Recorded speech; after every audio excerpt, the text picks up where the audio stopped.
જમાઈ કોકિલાએ લગ્નની હા પાડી દીધી છે, પણ જમીનમાંનું નામ ઉમેરવાનું કે છે.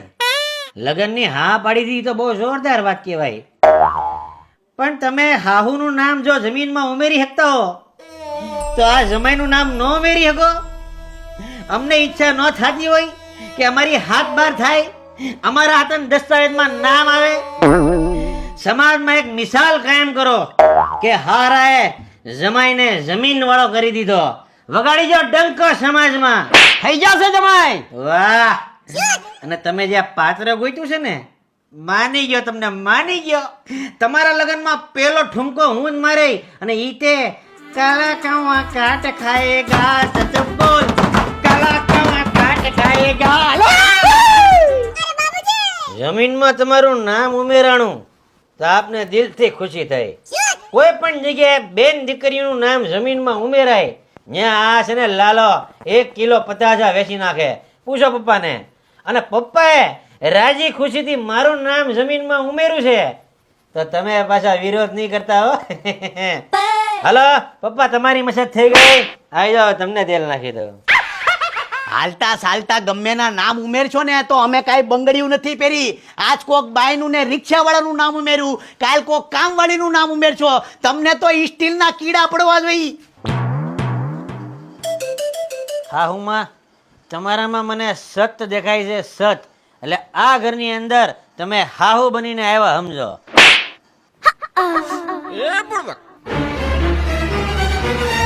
આ તમે છે ને હાવ ભોળા પડો છો એટલે જ કાંઈ બોલી નથી શકતા. આ જમીનમાં ગમે એના નામ થોડી ના ખાવાના હોય. હું પોતે બધાથી કંટાળી ગયો છું.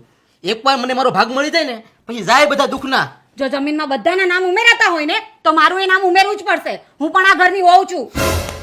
હાલ, કોણ તારું નામ ઉમેરવાની ના પાડે છે? હાલ તો મળતા હવે, હું જોઉં છું હવે. અત્યાર સુધી આપણા બાપુએ જમીનમાં 37 નામ ઉમેર્યા છે, 37. અને આ સંખ્યામાં વધારો ચાલુ જ છે.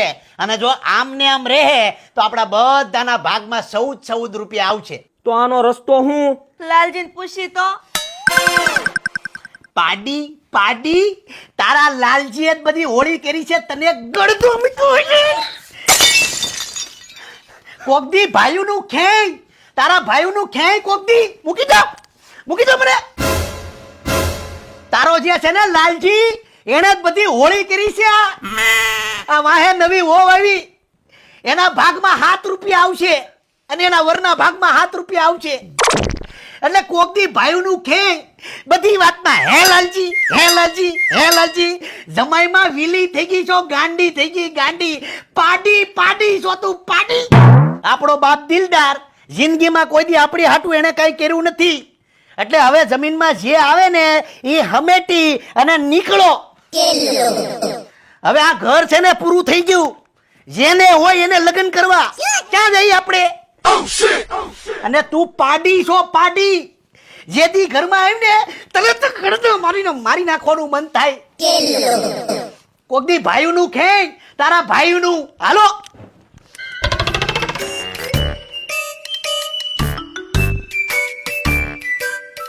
નીકળી જવું છે, રોકાવું નથી. અરે 12 વર્ષ તો જો કેટલો છે, એમ ન નીકળાય, રોકાઈ જાઓ. અમે મહેમાનને એમ ન જવા દઈએ. કાલે પાછી બધો સામાન લઈને આવું છું ને. જો રાત બહુ થઈ ગઈ છે, હું નીકળી જઈશ. જમાઈ આટલો બધો આગ્રહ કરે છે તો રોકાઈ જા ને હવે. અરે મને મોડું થાય છે, હું નીકળી જઈશ. મારી રિક્ષા આવતી હશે. આટલી બધી વાત તને કહે છે તો રોકાઈ જા ને. શું કામ આટલું બધું માન માંગે છે? શું કામ મને નારાજ કરે છે?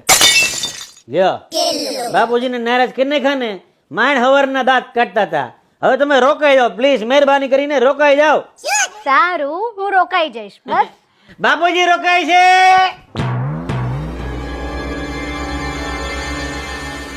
આપણા બાપે બધી હેત પાર કરી નાખી.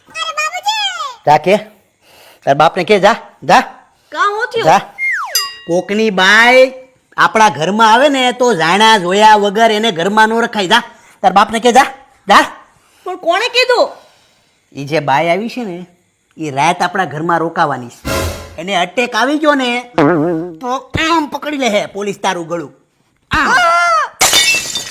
એટલે કે જા તારા બાપને જા. ઘરમાં નો રખાય કોઈને, મરી જાય તું. આખી જિંદગી કીધું નથી. હવે કે તારા બાપને જા. એમ કોકની બાઈને ઘરમાં નો રખાય. ઓળખશો એને તું? હે ઓળખશો એને? એને અટેક આવી ગયો તો તું ક્યાં જાય? હે ક્યાં જાય? આમ પકડી લે પોલીસ તારું ગળું, પછી આમ દઈને ફાંસી દઈ દે, ફાંસી પોલીસ. બસ કરે તો કે ને. મહેમાનને ખબર પડશે ને કે ઘરમાં કચરો છે તો બાપુજી ડિવોર્સ થઈ જાય, વાળવા મળો. હવે મારે હું લાઈન લેવી? આ મૂકો ને. હું એમ કહું છું કે લે અજાણી બાઈને આપણા ઘરમાં રોકાવા દેવાની જરૂર હું હતી? એને કાલે અમારે એટક આવી જાય તો તમને બેને ફાંસી થઈ જાય. સાંભળો, અત્યારે તમારા લીધે મારા ઘરમાં હોળી થઈ, મારે શું લાઈન લેવી કયો? વરસાદમાં ફસાયેલી મહિલાને મદદ કરવી આપણી ફરજ બને છે, અને બાકી મારો જમાઈ કે એ બધું સાચું. સાંભળ્યું? અત્યારે કોઈ ભાઈ વરસાદમાં ડૂબતી હોય તેને બચાવવાની નહીં. તું પાણીમાં ડૂબી જાય તો મારે તને બચાવવા ન આવી. તમારી વાત હાસી છે લાલજી. હાચી છે? હા. હાલો તો છટકો હોય, પથારીઓ કરો, જાઓ. હાલો હાલો. આ તમે હવે વરસાદના છોકરાઓને કયો જલ્દી હોઈ જાય, જાઓ. હા, રાત બહુ થઈ ગઈ છે, સુઈ જા હવે. હા બાપુ, પણ બાપુ અત્યારે તો ખાલી 8:45 છે. તને એક વખત કીધું સમજણ નથી પડતી? મચ્છર કરણ છે, સુઈ જા. બાપુ એટલા ભડકા કેમ? દીકરા સુઈ જા ને હવે. હજી તો 8:45 છે બાપુ. અત્યાર દીનું મારે હોઈને શું કરવું? અરે બુદ્ધા, કોઈ કામ ધંધો તારે કરવો નથી, સુવાનો ધંધો તો કર. સુઈ જા. ઈ હાચું. રાતે ટાટિયા બહુ દુખે હો ભાઈ. ઈ આ પિંડી મોટાભાઈ, આ પિંડી ભરાય ને એટલે દુખાવો અહીંયા ઉપડે, બીજું કાંઈ ન હોય. આ મોબાઈલમાં વિડીયો જોયો કે? મોકલ મારા મોકલ. હવે છાના મુના હુઈ જાઓ ને, મફતના શેના ઉજાગરા કરો છો? અરે પણ બાપુ અત્યારે 10:30 છે, 10:30 માં કોણ હુએ? હવે હાડો વાળી લાકડે મારી ઉભો થાવ. અરે પણ અત્યારે 10:30 છે, એટલું દબાણ કેમ તમને કરો? એક વખત કીધું ને સુઈ જાઓ. અરે પણ દબાણ એનું કરો અમને. એટલે મચ્છર કાઢી ખાધો, સુઈ જાઓ. નથી હું અમારે બોલો, શું કરશો તમે? એક કામ ધંધો કરો નથી, માનવું નથી કયું બાપનું. એટલું પણ દબાણ કેમ કરો? નથી હું અમારે, હાલો. બહુ બધાને ઉતાવળ છે ને હુડાવાની. શાંતિ રાખો, હમણાં નિકાલ થઈ જાય તમારો. ભાઈ પણ તને કીધું હું ખાલી હુવાનું જ કીધું ને. હમણાં બધું ખબર પડી જાય, શાંતિ રાખો. ઓકે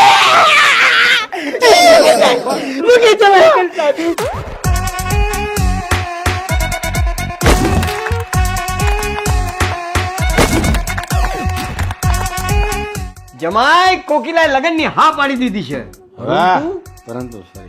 અમારી ઈચ્છા ન હોય કે હાથ બાર ના અમારે નામ થાય ને અમારે દસ્તાવેજ થાય ને મારી મિસ્ટેક મેં તાવ દી. હાલો. પણ એ જમીનમાં નામ ઉમેરવાનું કે છે. ન જાય હું. હા રે જમીનમાં હા. જમીનમાં એનું નામ ઉમેરવાનું કે છે. કોકિલા બોલાય મારથી, સોરી. જમાઈ સાસુમાએ લગનની હા પાડી દીધી છે. આજ કોક બાઈ નું નામ ઉમેરજો, આજ કોક રીત તો આમ સમજતા નહીં કે અમે. અરે યાર, ઈ જ ભૂલી ગયો હું બોલવાનું હતી. આજ કામ એટલે જ કાંઈ બોલી નથી શકતા. સોરી, એના પછીની લાઈન. એક વાર જમીનમાં મારું